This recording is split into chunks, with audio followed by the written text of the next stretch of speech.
Thank you all. Today I'm going to present security attacks, and I'm the presenter, Mohammad Mehdi Mahfouz, and roll number is 0208.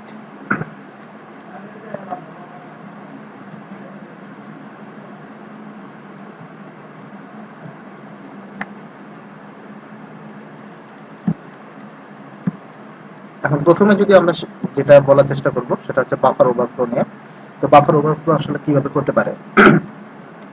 Buffer overflow হতে পারে যে আমরা যদি একটা web ফর্মে একটা ইউজার যদি একটা ডাটা দিল, তখন কি হয় যে ওয়েব ফর্মটা আসলে ওই ডাটাটাকে সার্ভারের কাছে পাঠিয়ে দেয়।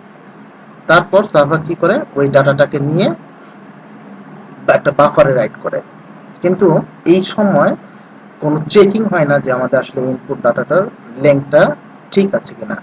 তখন কি হয়, যদি কেউ ম্যালিশিয়াস কোনো ডাটা দেয় যেটার জন্য বাফার ওভারফ্লো হওয়া সম্ভব, তখন কি হয় যে ডাটা ওভারফ্লো করে, এবং এই ওভারফ্লোটা আসলে কি করতে পারে, একটা অ্যাটাকের সৃষ্টি করতে পারে। এবং এই ওয়েব ফর্ম অ্যাটাকটা আসলে কিভাবে হতে পারে, এটা আসলে যে কোনো লোকের দ্বারা হইতে পারে যার ইন্টারনেট কানেকশন আছে। তো আসলে খুব ইম্পর্টেন্ট এরকম ধরনের অ্যাটাক গুলো আসলে খুব ইম্পর্টেন্ট, বিকজ এটার জন্য আপনাকে আসলে কিছু করা লাগতেছে না, you just have to get a internet connection. যদি আমরা একটা এক্সাম্পল দিই যে এখানে আসলে কি করতেছে, যে একটা বাফার নিছে, বাফার সাইজ হচ্ছে 10 এবং একটা লাইনকে পিং করতেছে। সো এখানে আসলে কোনো উপায়ে আসলে বাফার ওভারফ্লো হওয়ার কোনো চান্স নেই। কিন্তু আমরা যদি পরের সিনারিওতে যাই,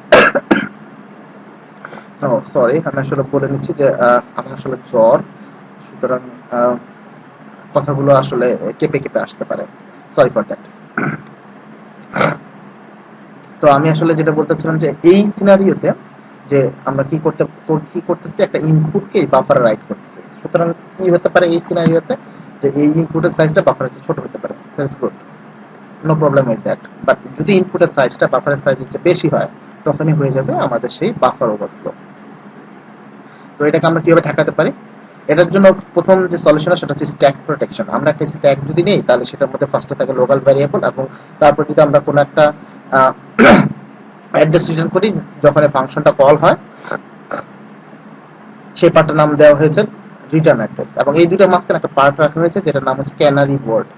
সুতরাং এই ক্যানারি ওয়ার্ড কি করে, এই ক্যানারি ওয়ার্ডটা আসলে চেক করে যে আমাদের কোনো বাফার ওভারফ্লো হয়েছে কিনা। এই জায়গাটা ফাঁকা থাকে, সুতরাং যে কোনো ফাংশন রান করার সময় আমাদের আসলে এই ক্যানারি ওয়ার্ডটা আসলে চেক করে দেখতে হবে। যদি ক্যানারি ওয়ার্ডে কোনো চেঞ্জ পাওয়া যায়, তাহলে আসলে বোঝা যাবে যে বাফার ওভারফ্লো ঘটেছে এবং এটা একটা ম্যালিশিয়াস বিহেভিয়ার। এটা হতে পারে একটা সলিউশন। আর একটা সলিউশন হতে পারে যে আমরা স্ট্যাক শিল্ড, এই স্ট্যাক শিল্ডে কি করে আমরা আসলে এমন একটা জায়গা রাখবো যে জায়গাতে বাফার ওভারফ্লো হওয়া সম্ভব না, এই রিটার্ন অ্যাড্রেসটাকে ওই জায়গায় রাখবো।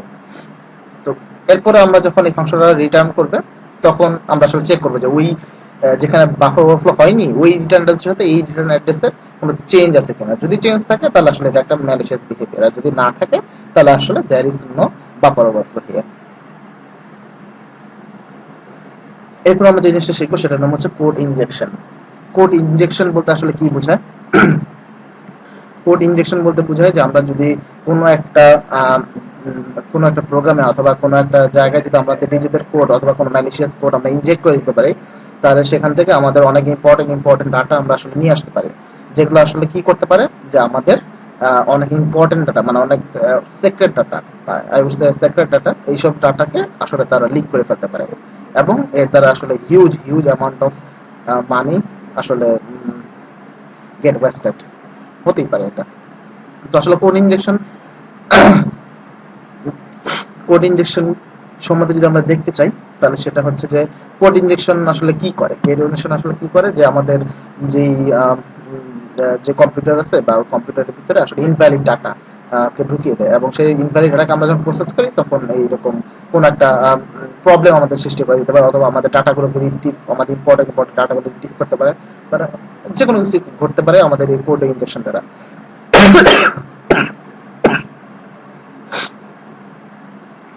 আর এই কোড ইনজেকশনের রেজাল্টটা আসলে কি হতে পারে, ডিজাস্ট্রাসও হতে পারে। আমাদের ক্রেডিট কার্ড অথবা ডেবিট কার্ডের ইনফরমেশন নিয়ে নিতে পারে এবং সেখান থেকে হিউজ অ্যামাউন্ট অফ মানি আসলে গাইড করে ফেলতে পারে। সুতরাং কোড ইনজেকশন আসলে খুবই ইম্পর্টেন্ট একটা অ্যাটাক এবং খুবই ডিজাস্ট্রাস একটা অ্যাটাক। এখন আমরা দেখি যে আসলে কি হতে পারে, কিভাবে হতে পারে এই কোড ইনজেকশনটা। আমরা একটা ক্লায়েন্ট ব্রাউজার ওপেন করলো, ওর মধ্যে একটা ম্যালিশিয়াস কোড ঢুকিয়ে দিলাম। ওই ম্যালিশিয়াস কোডটা ওয়েব সার্ভারে নক করলো। ওয়েব সার্ভারে নক করার পর ওয়েব সার্ভার থেকে যদি আমরা ডাটাবেস সার্ভারে নক করি তাহলে আসলে সিকুয়েল ইনজেকশন করতে পারি আমরা এখানে, যেটা আসলে আমাদের ডাটাবেসটাকে বিভিন্ন প্রবলেমের সম্মুখীন করে দিতে পারে। অথবা আমরা একটা ওএস কমান্ড ইনজেকশন অ্যাটাক ঘটিয়ে দিতে পারি অপারেটিং সিস্টেমের উপরে। বোথ ওয়েতে আসলে কাজটা করতে পারে। সুতরাং যে ওয়েতেই হোক এই ইনজেকশনটা আসলে হিউজ আসলে ফাটাল হতে পারে আমাদের যে কোনো অ্যাসপেক্টে। তারপর কোড ইনজেকশন আসলে কি করতে পারে? কোড ইনজেকশন আমাদের সিকিউর ইনজেকশন টাইপের হতে পারে, আমাদের সেশন কুকির ভ্যালুগুলোকে আসলে স্টিল করে নিয়ে নিতে পারে। তারপরে ম্যালওয়্যারকে আমাদের কম্পিউটারে আসলে ঢুকিয়ে দিয়ে বিভিন্ন ধরনের ইম্পর্টেন্ট ডাটা নিয়ে নিতে পারে। সুতরাং বেসিক্যালি হিউজ প্রবলেমের সৃষ্টি করতে পারে এই কোড ইনজেকশন। কোড ইনজেকশন আসলে কয় ধরনের হতে পারে? 3 ধরনের হতে পারে। একটা হচ্ছে সিকিউর ইনজেকশন, একটা ওএস কমান্ড ইনজেকশন, একটা হচ্ছে ক্রস সাইট স্ক্রিপ্টিং। তো আমরা আসলে দেখি এই জিনিসগুলো কি। ফার্স্ট হচ্ছে সিকিউর ইনজেকশন। তো সিকিউর ইনজেকশন আসলে কি ঘটে?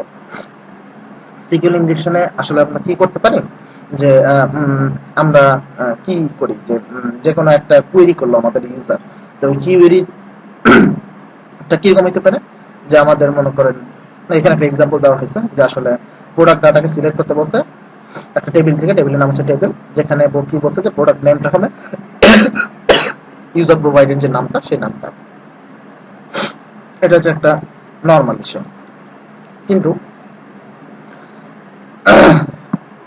সিকিউর ইনজেকশন অ্যাটাকটা আসলে কি হতে পারে?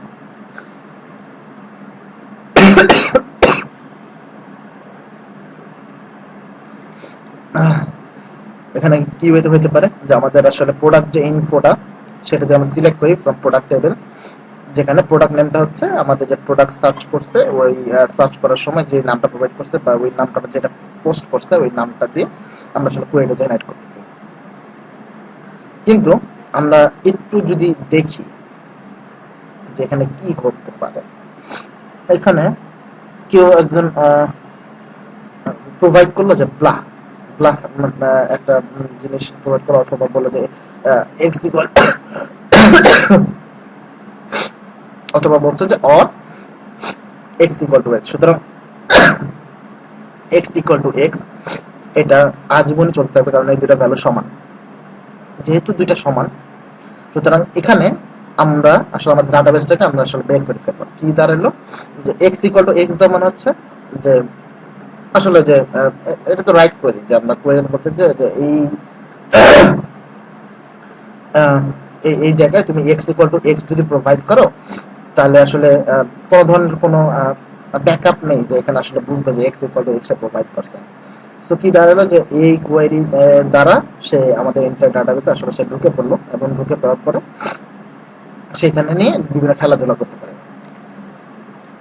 আরেকটা যদি আমরা এক্সাম্পল দেখি, যেমন মনে করেন যে আমাদের প্রোডাক্ট নেম যেটা ইউজার প্রোভাইড করে সেটা হচ্ছে প্লাস, তারপর একটা সেমিকোলন দিয়ে তারপর বলছে ড্রপ টেবিল প্রোডাক্ট ইনফো। তো কি দাঁড়ালো যে টেবিলটাকে আসলে আমাদের ভিতরে যে একটা টেবিল আছে ওই টেবিলটাকে সে ফেলাই দিতে পারে।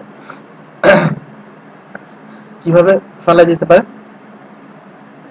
যে আমাদের যে ফাইনাল কোডটা আছে এখানে, এই যে ফাইনাল কোডটাকে সে একটা কমেন্টিং সাইন দিয়ে সে আসলে কনজিউম করে ফেলছে। সো বেসিক্যালি এই কোয়েরিতে কোনো এরর খাবে না, কারণ সে যেটা প্রোভাইড করছে রাইট কোয়েরি, এবং এটা প্রোভাইড করার পর সে যখন ডাটাবেসে ঢুকে গেল, ঢোকার পরে সে প্রোডাক্ট ইনফো এই টেবিলটাকে সে ড্রপ করে ফেললো।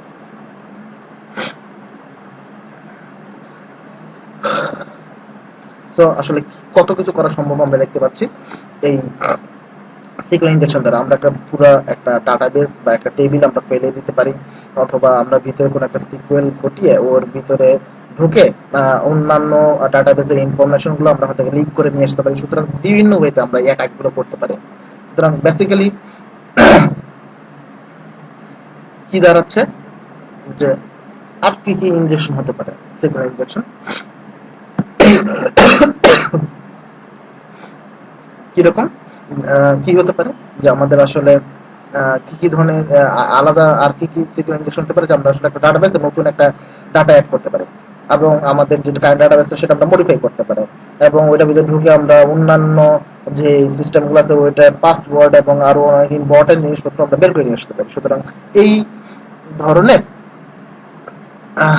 কিছু আসলে জিনিস আমরা করতে পারি এই সিকিউর ইনজেকশন দ্বারা। সুতরাং যেটা আমাদের ওয়েব সরি ডাটাবেস সার্ভারকে আসলে হিউজ হিউজ পরিমাণে হ্যাম্পার করতে পারে। আচ্ছা, এটার জন্য আমরা কি ডিফারেন্স আমরা আসলে মেইনটেইন করতে পারি? প্রথমটা হচ্ছে যে আমরা ইনপুটের যে সিনট্যাক্সটা সেটাকে আমরা আসলে চেক করতে পারি। যে ইনপুট নেওয়ার সময় বলবো যে এই ধরনের জিনিসপত্রগুলো আমাদের আসলে কোয়েরির মধ্যে থাকা যাবে না। সুতরাং এটা দ্বারা আমরা ভ্যালিডিটি আসলে আমি এনশিওর করতে পারি। আর হচ্ছে যে আমরা ইনপুটের লেংথের উপরে লিমিট করতে পারি। সুতরাং ইনপুটের লেংথ লিমিট করার মাধ্যমেও আমরা আসলে এই প্রবলেম সিকিউর ইনজেকশন প্রবলেমগুলো আসলে দূর করতে পারি। আর কি কি করতে পারি?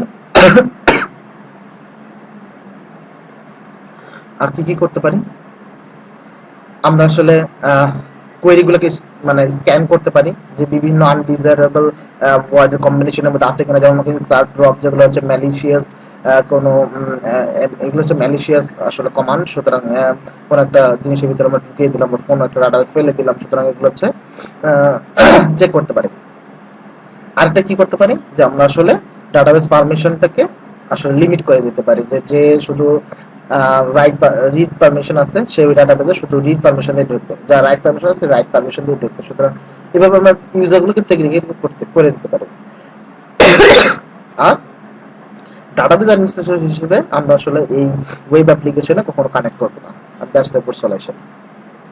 সো ইন দিস ওয়ে আমরা আসলে সিকিউর ইনজেকশন আমরা আসলে ডিফেন্স করতে পারি।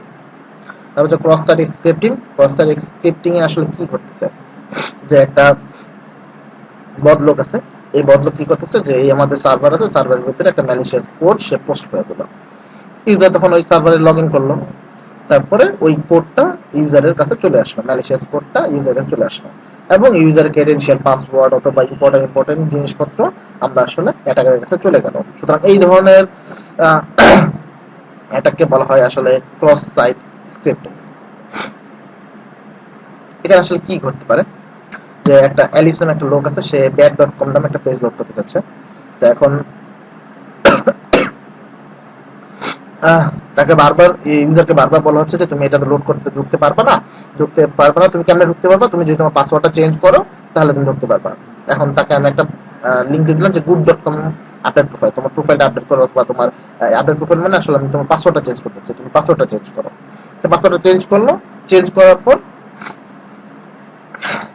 চেঞ্জ করার পর ওই পাসওয়ার্ডটা আমাদের এই কিভাবে কাছে চলে গেল, এই যে অ্যাটাকার সে অ্যাটাকারের কাছে চলে গেল। তো আমাদের পাসওয়ার্ডটা ছিল ব্যাড পাসওয়ার্ড, আমাদের পাসওয়ার্ডটা ছিল মনে করেন যে IIT123, সুতরাং ওইটা আসলে রিপ্লেস হয়ে গেল ব্যাড পাসওয়ার্ড দ্বারা। সুতরাং এই যে আমাদের ব্রাউজারের কাছে যেটা যাচ্ছে সেটা হচ্ছে ব্যাড পাসওয়ার্ড, এই চেঞ্জ পাসওয়ার্ডটা ব্রাউজারের কাছে চলে যাচ্ছে, আর তার যে মেইন পাসওয়ার্ড যেটা সে প্রোভাইড করলো IIT123 এইটা ওই অ্যাটাকারের কাছে চলে যাচ্ছে। সুতরাং ইন দিস ওয়ে আমরা আসলে কি করতে পারি যে আমাদের ক্রস সাইট স্ক্রিপ্টিং যে অ্যাটাকগুলো সেই অ্যাটাকগুলো করতে পারে যে আমরা ইউজারের অনেক ইম্পর্টেন্ট একটা পাসওয়ার্ড, ক্রেডিট কার্ড ডেবিট কার্ডের ক্রেডেনশিয়াল, সুতরাং এই জিনিসগুলো আমরা জেনে নিতে পারি।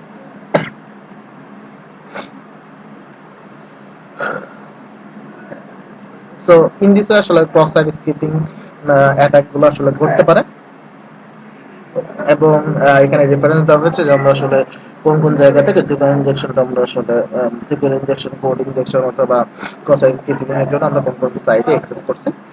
তো এখানে হচ্ছে সেই রেফারেন্স গুলো, এটা হচ্ছে যে ক্রস সাইট স্ক্রিপ্টিং এর জন্য এই রেফারেন্স গুলো। And that's all from my side. So আসলে আমরা কি দেখলাম এতক্ষণ ধরে, এতক্ষণ আমরা আসলে যেটা দেখলাম সেটা হচ্ছে বিভিন্ন ধরনের security attacks. So thank you all, have a nice day, thank you.